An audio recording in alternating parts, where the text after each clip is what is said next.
Hello guys, Hollywood পাড়া থেকে 200 মিলিয়নের একটা বিগ বাজেট মুভি রিলিজ হয়েছে 27 মার্চ। আরেকটি মজার বিষয় হলো এই মুভিটা আপনারা হিন্দি ডাবিং পাবেন এবং এই মুভিটার দৈর্ঘ্য হলো 2 ঘন্টা 36 মিনিট। আপনাদের মূল্যবান টাইম নষ্ট করে এই 2 ঘন্টা 36 মিনিট আপনারা এই মুভিটা দেখবেন নাকি দেখবেন না? জাস্ট আপনারা এই ভিডিওটা রিভিউটা দেখেন, তারপরে আপনারা নিজেরাই ডিসাইড করে নিতে পারবেন যে এই মুভিটা দেখবো নাকি দেখবো না। তো hello guys, welcome back to my YouTube channel. তো কি অবস্থা সবার? আশা করি সবাই ভালো আছেন। এইসব বক্স তো বাদ দিয়ে এখন আমি মূল পয়েন্টে যাবো।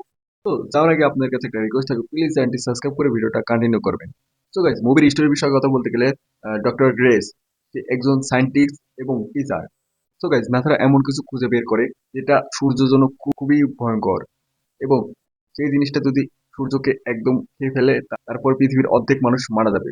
এর বিকল্পে কাকে খুঁজে নেওয়া যায়? ডক্টর গ্রেসকে খুঁজে বের করে এবং তাকে ধরে নিয়ে যায় এবং তাকে সবকিছু বলার পরে সে রাজি হয় না। সেই জিনিসটা সব গ্রহকে প্রায় ঘিরে নিয়েছে, কিন্তু এমন একটা গ্রহ আছে যেখানে এখন পর্যন্ত সেই জিনিসটা এখনো পৌঁছাতে পারে না, এমনকি ওই গ্রহটা একদম সেফ আছে।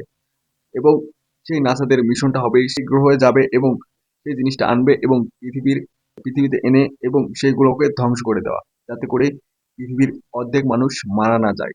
এই প্রতীক্ষায় তাকে বলা হয়, কিন্তু ডক্টর গ্রেস যেখানে একবার গেলে মরণ নিশ্চিত। ইমপ্রেসিভ যেটা আছে, যেটা একবার গেলে যাওয়া যায় কিন্তু আসার মতো কোনো তেল থাকে না, যার কারণে যেখানে একবার গেলে মৃত্যু অবধারিত, মানে ওখানে ধীকে ধীকে মরতে হবে। তবে পৃথিবীকে বাঁচানোর জন্য তাকে জোর করে সেই জায়গায় পাঠিয়ে দেওয়া হয়। জায়গায় যাওয়ার পর এমন একটা এলিয়েনের সাথে তার দেখা হয় এবং কথা হয়। আসলে কথা কি, এলিয়েন কি তাকে সাহায্য করবে নাকি তাকে ধ্বংস করে দিবে? এইসব বিষয়ে জানতে হলে আপনাকে মুভিটা দেখতে হবে। আর হ্যাঁ, মুভিটা এমন এমন জায়গায় কিছু ইমোশনাল সিন আছে এবং আরেকটা বিষয় হলো এই মুভিটা হলিউড মুভি, একটু দৈর্ঘ্যটা একটু বেশি হয়ে গেছে।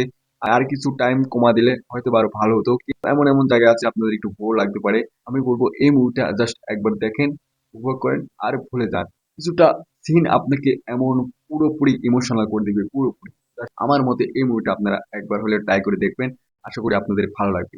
যদি আপনাদের হাতে টাইম থাকে তাহলে আপনারা এই মুভিটা দেখে আসতে পারেন, অন্যথায় এই মুভিটা দেখার কোনো দরকার নেই। তবে আমি বলবো এই মুভিটা ভালো আছে, যারা সায়েন্টিফিক মুভি খোঁজেন তো তারা চাইলে এই মুভিটা দেখতে পারেন। আশা করি আপনাদের ভালো লাগবে। তো আজকের মতো ভিডিওটা এখানে শেষ করছি, দেখাবেন নতুন কোনো ভিডিওতে। বাই।